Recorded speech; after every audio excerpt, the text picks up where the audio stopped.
Hi, welcome back to Joe Blogs. As a result of Russia's invasion of Ukraine, Russia is now suffering from an acute shortage of labour. And if you don't believe me, let's hear from the two people in Russia who know exactly what's going on. Taking into account the historically minimal unemployment rate of 3.5% in the country, there are simply not enough workers in many areas. An important group of risks is associated with the situation in the labour market. Staff shortages are likely to become more acute further. Consequently, not only unemployment might drop to a record low next year, but also wages might grow significantly faster than labour productivity. Russia faces an unprecedented workforce crisis with 4.8 million jobs left vacant, triggering economic alarm across the nation. Unemployment in Russia may be at historic lows, but finding workers for jobs has now become the country's real challenge. A recent survey by recruitment website Superjob found that 85% of Russian companies are experiencing labor shortage. The aftermath of a military operation and call for partial mobilization, it's led to a mass exodus of skilled professionals and workers. There is a lack of taxi and delivery truck drivers, medical staff, manufacturing and IT engineers. There is a numbers issue as well. In the 1990s, after the collapse of the USSR and the ensuing economic reforms, fewer babies were born. That means fewer workers now. And employers say many of the workers they do have come without the necessary skills. And something that has long-term implications that could stunt economic growth, salaries have grown at a much higher rate than inflation or GDP growth. A study by a consulting company found that the average salary across Russia has almost doubled over the past 5 years, and in some industries such as construction and manufacturing, it almost tripled. Analysts say that Russia is transiting from being a place with a cheap, abundant workforce to a market of expensive labor and staff shortages. The authorities admit that the labor shortage is becoming a real problem and urge increased productivity, especially at a time when Moscow seeks to strengthen its so-called technological sovereignty and wean itself off dependence on Western technologies. A shortage of labor resources could reduce potential GDP growth by up to 2% per year and push the inflation rate to 10%. So clearly the shortage of labour is now having a severely damaging impact on the Russian economy and Russia's ability to rebuild its GDP. And in today's video, I'll have a detailed look at the report that's been published by the Institute of Economics at the Russian Academy of Sciences. We'll then go on to have a look at what's been going on with unemployment, wage growth, what the impact of the growth in wages is having on inflation and interest rates. We'll also have a look at what's happening with the Russian population and retirement rates. We'll then talk about what's happening with the ruble and how the weakness is impacting on Russia's ability to be able to recruit workers from overseas. And then finally today, I'll wrap up with my summary. So what I think is going on in Russia, what's likely to happen during 2024, and what the implications of this are for the Russian economy. But before we get started on all of that, once again, I'd like to say thank you so much to everyone that supported the channel. If you bought me a coffee or sent me a YouTube super thanks or signed up as a member or a patron, thank you so much. I genuinely appreciate all of your support. At the start of today's video, you saw the update that was provided on the 16th of December by the governor of the Bank of Russia, Elvira Nabiullina, in which she warned of the double threat to the Russian economy of the shortage of labour and wage growth. And this wasn't the first time that Nabiullina has given this warning. At the start of November, in a meeting with Russian lawmakers in Duma, she said, "We now find ourselves in a situation where the economy has practically fully used all the available resources. This applies to both workers and production capabilities. Unemployment is 3%, and in some regions it is even lower. This means that there are practically no workers left in the economy. The situation with personnel is really very acute. For further growth of the Russian economy, increased labour productivity is needed." In the same meeting, she also pushed back against Russian lawmakers' requests for preferential lending for some industries, as large state companies struggle under the burden of soaring rates. "If we loosen our grip, we won't achieve anything," she said. "Inflation will still have to be reduced, but from a higher level." So it's obvious that the shortage of available labour is now becoming a major problem in Russia. And on December the 24th, a research paper was published in Russia entitled "How Can We Be Without Hands? the shortage of workers in 2023 amounted to 4.8 million. And the findings in this publication were based upon a study by Nikolai Abhabkin, a researcher at the Institute of Economics of the Russian Academy of Sciences. In mid-2023, the number of workers required to fill vacant positions, according to Rosstat, amounted to 6.8% of the payroll, compared with 5.8% in 2022.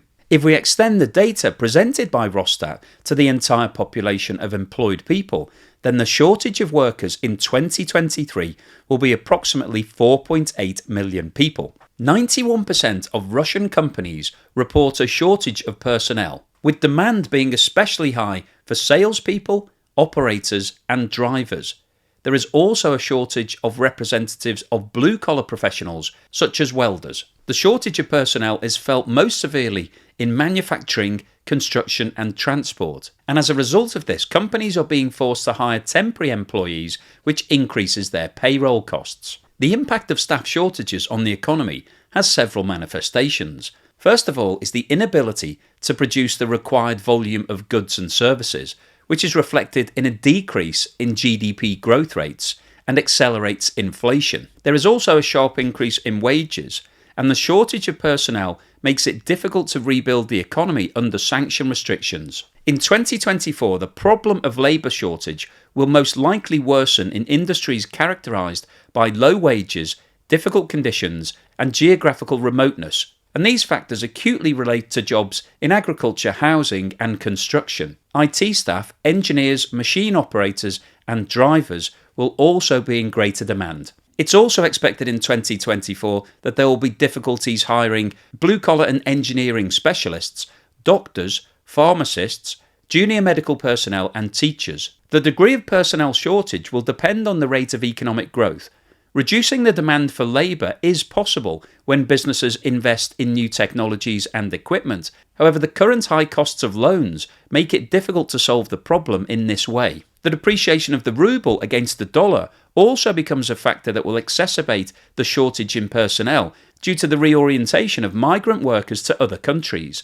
The exchange rate needs to be strong enough to maintain Russia's competitiveness to attract foreign workers. So this report has identified a number of fundamental problems that are going to be very difficult for the Russian authorities to fix. So let's start off by having a look at what's been going on with the unemployment rate in Russia. This chart shows the movement in the official unemployment rate in Russia over the last 12 months. And this shows that in January 23, the unemployment rate was 3.6% of the total population. However, in the first 6 months of 2023, there was a continued reduction in the rate of unemployment, and by July it had hit 3%, where it's remained ever since. And if we compare that rate against the other countries in the G20, you can see that it's less than the current rate in the USA, which is 3.7%, Australia, which is at 3.9%, the United Kingdom, which is at 4.2%, Canada, which is at 5.8%, the Euro area, which is 6.5%, India at 7.1%, and the three countries currently with the highest rate of unemployment in the G20 are Turkey at 8.5%, Spain at 11.8%, and South Africa at 31.9%. And the only countries that currently have an unemployment rate lower than Russia's are Singapore, Switzerland, Japan, Mexico, and South Korea. Now, if we expand the scale of the chart out to show the period dating back to the early 1990s, which was when the old Soviet Union was broken up, you can see that the current rate of 3% is actually the lowest that Russia has ever officially recorded. And whilst you might be sitting there thinking, well, isn't low unemployment actually a good thing because most people are employed? The problem that Russia has is that it's now actually running out of available workforce to be able to fill jobs to help grow the economy. This chart shows Russia's current population pyramid, and the shape of this chart identifies a number of problems that Russia is now facing. Each of the bars shown on this chart represents a different 5-year age group, from 0 to 4 at the bottom to 100 plus at the top. And the bars on the left-hand side, shown in blue, represent the number of men in each of those age categories, and the bars on the right-hand side of the chart in red represent the number of women. And one of the first things to note about this chart is that there are less men than women in virtually every age category from 25 upwards. And there are a number of reasons for this. Firstly, men in Russia have a lower life expectancy than women. Secondly, their lifestyles mean that they're dying earlier than expected. And thirdly, since the breakup of the Soviet Union in the early 1990s, Russia had been involved in a number of wars, which have led to a high number of male casualties. And the second major thing to note about this population pyramid is since the breakup of the Soviet Union in the early 1990s, Russia has experienced a declining birth rate, which has led to a declining population. And this is shown by the distinct narrowing of the pyramid in all of the age brackets between 0 and 29. And the problem that this represents for Russia is that they now have a diminishing workforce because there are less people entering the workforce each year than there are retiring. And that's a major issue at a time when they've already got a shortage as a result of the invasion of Ukraine. This chart shows the current retirement age for men in all countries in the G20. And as you can see, Russia's current retirement age for all men is 61.5, which is considerably lower than a lot of other advanced economies, including Japan, where it's 64, Canada, where it's 65, the United Kingdom and Germany, where it's 66, the United States, where it's 66.5, and Australia and Italy currently have the highest retirement age at 67. The current retirement age for all women in Russia is 56.5, which is 7.5 years earlier than Japan, 8.5 years earlier than Canada, 9.5 years earlier than Germany and the United Kingdom, 10 years earlier than the United States, and once again the two countries with the highest retirement age in the G20 are Italy and Australia, where women retire at 67. If we now jump back to the population pyramid for Russia, we can see the impact that the current retirement ages for women and men will have on the available workforce. As we've just seen, the current retirement age for women is 56.5. If we focus in on the age bracket between 50 and 54, as those women will be coming up towards retirement age over the next few years, that female age bracket represents 3.4% of the total population. If we now look at the age bracket 15 to 19, assuming that those individuals will start entering the workforce over the next few years, that currently represents 2.8%, which means that the pressure on the workforce is likely to increase because 0.8% of the population will be taken out of the workforce as they retire and won't be replaced by youngsters coming into the workforce. Now, the retirement age for men is currently 61.5, and if we look at the 5-year age bracket between 60 and 64, it represents 2.9% of the population. However, the 15 to 19% age bracket represents 2.7%. So once again here we're going to see further pressure applied onto the Russian economy as more people retire than enter the workforce. And of course, one thing we're excluding from all of this analysis is what's happening in Ukraine and how many people are being taken out of the workforce to go and fight in the war.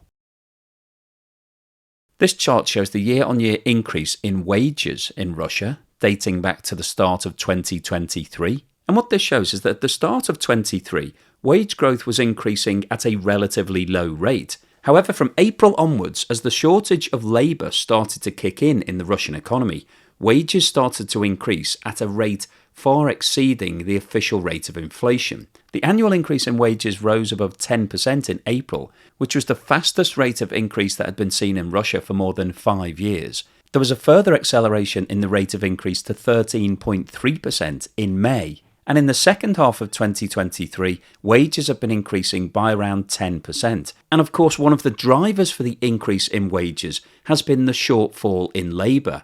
As companies become more desperate to hire workers, they're offering higher rates, and people are now moving jobs to take advantage of this higher pay. But unfortunately, that leaves the companies that they're leaving short of staff, and then they have to offer higher rates to attract in more people, and so it goes on. And if we have a look at what's been happening with the official rate of inflation over the same period, you can see that since April 23, there has been a consistent and rapid increase in the official rate of inflation from 2.3% to the last figure that we have for November 23, which is 7.5%. And clearly one of the drivers for the increase in inflation has been the increase in wage growth, because as people are paid more, they have more disposable income, and so they spend more in the economy, which increases demand and therefore leads to an increase in prices. And the Russian authorities are now concerned that the continued increase in wages will fuel inflation further at a time when the Russian authorities are desperately trying to keep a lid on inflation. And this chart shows the movement in the official rate of interest in Russia and shows that since July 23, the Russian authorities have increased interest rates on 5 separate occasions, and the current rate of interest of 16% is the second highest in Russia's history. The only time the interest rates have been above this level was immediately following the invasion of Ukraine, when the Russian central bank increased rates to 20% as an emergency measure. However, as you can see from this chart, the rate was actually rapidly reduced thereafter. However, when you look at the current circumstances, the reason that the Bank of Russia is raising interest rates is to combat the rapid increase in inflation, which is partly being driven by the rapid increase in wages, which is being driven by the shortfall in the labour force. And that isn't something that the Russian central bank will be able to fix by increasing interest rates. Russia desperately needs to find more workers to fill the gaps in the labour market. This chart shows the movement in the exchange rate between the US dollar and the Russian ruble over the last 12 months. And what this shows is that this time last year, one US dollar was trading for around 70 Russian rubles. However, today it's trading for around 90, which represents a fall in value over the last 12 months of around 30%. And the reason that this is relevant to what's going on currently in the Russian economy, and specifically Russian workforce, is that as the value of the ruble falls in the international markets, it becomes less attractive. And what you have in a lot of migrant worker situations is that somebody will come and work in your country and then send a large portion of their wages back to their family in their home country. So if the currency in the destination country is rising in value, that means that in relative terms, that individual will be earning more money in their home currency, and therefore it's an attractive place to go and work.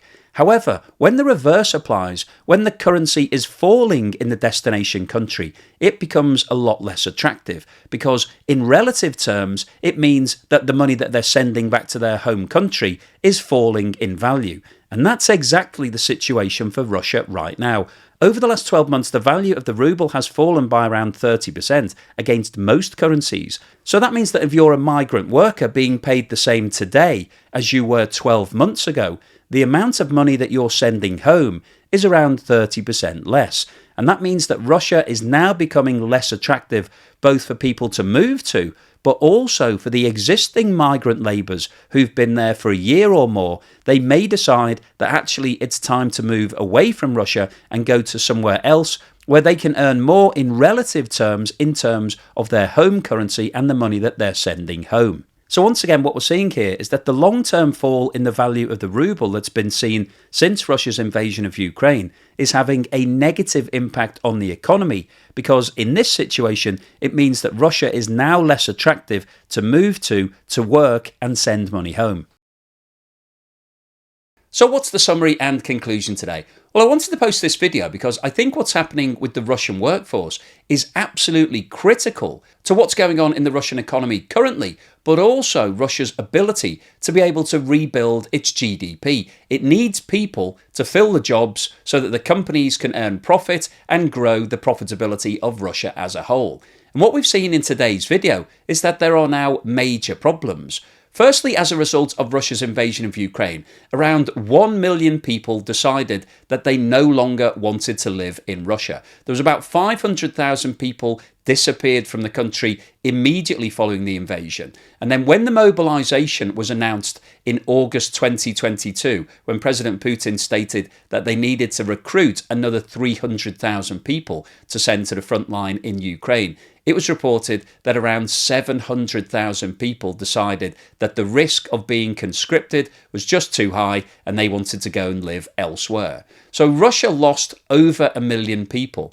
In addition to that, they also lost all of the people who they did actually call up and sent to the front line in Ukraine, which was estimated to be around 300,000 in the first mobilization. And then recently, President Putin has also announced another 170,000 people need to join the army. So they're losing men on the front line, and they're also losing people who decide that they don't want to take the risk of being sent over to Ukraine. So it's been a double whammy from that point of view. So that's depleted the number of people who are available in Russia. But in addition to that, we've also seen a problem with regards to the ruble. As the value of the ruble has fallen, Russia has become less attractive as a place to go and work. If you live in one of the former Soviet Union countries that surround Russia, such as Kazakhstan, Uzbekistan, Tajikistan, those sort of countries, then moving to Russia and doing work and sending money home has historically been something that's been very popular. And that migrant workforce has helped Russia to be able to fill jobs. However, as the value of the ruble has fallen, that process has become less attractive, in addition to the fact that we've also heard that some of the migrants who've moved to Russia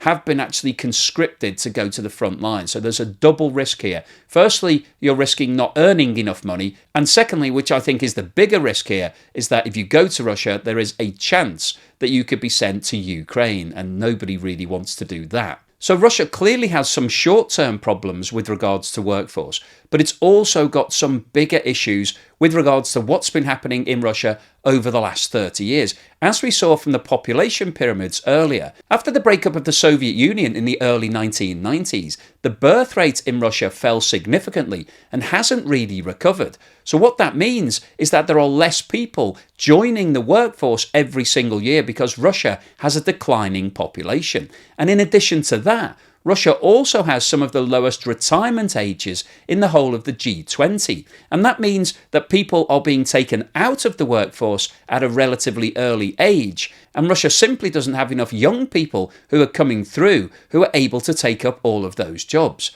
So the overall impact of all of these issues is that Russia now has a declining workforce at a time when it's trying to increase its GDP, it's trying to grow the economy. Now, as identified by the research paper that we looked at earlier, there is a way around this. If you can improve the productivity and profitability of your workforce, then it may not matter that you've got a declining number of people. But the only way to realistically achieve that is to invest heavily in IT and modernisation. And Russia currently, firstly, doesn't have enough capital to be able to do that because it's lost a lot of its business partners as a result of the invasion of Ukraine. Lots of companies from the West pulled out of Russia and said that they were no longer interested in investing any more money. So that's left Russia short of cash. And secondly, it's lost a lot of access to technology. The vast majority of companies from the West have withdrawn their IT, and Russia is struggling to get its hands on things like artificial intelligence and microchips, and it's having to develop its own internal technology system.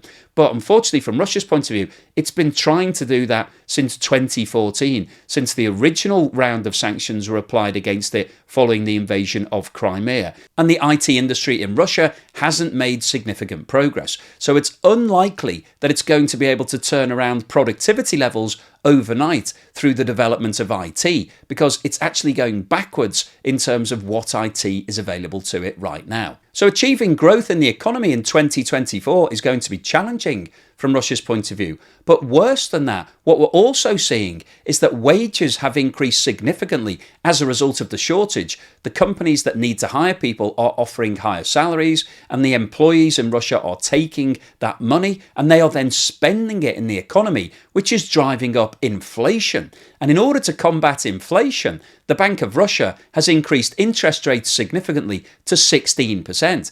But the knock-on impact of high interest rates is that it increases the cost of borrowing for all of the companies in your economy. And that means that they're less likely to take on more debt and invest into their companies, invest into IT and more people. And so you've got two different forces here. You've got a shortage of labour, which is constricting the economy. And you've also got the fact that companies are now facing higher bills on their debt, which means that they're likely to spend less, which is going to contract the economy further. So this represents a potential double whammy from Russia's point of view. As the number of workers contracts and wages goes up, so does inflation, so do interest rates, and that's putting more pressure on those companies because they've got a higher debt burden, and so they may have to reduce their spending. And this could become a really vicious circle quite quickly from Russia's perspective. So the the overall summary of today's video is that currently there is a shortage of workers in the Russian economy. It doesn't look like there's going to be any overnight fix for that problem because the Russian population is contracting, and as the ruble falls in value, Russia becomes less attractive as a place to move to work and earn money to send back to your home country. And so the outlook for 2024 in terms of the workforce is negative, and that's likely to have a negative knock-on impact to Russia's GDP and its economic growth over the next 12 months. So hopefully you've enjoyed today's video, you found it useful, informative and thought-provoking. If you've liked what I've said, then please give me a thumbs up. Thank you for watching this video all the way through to the end, and here's something to put a smile on your face.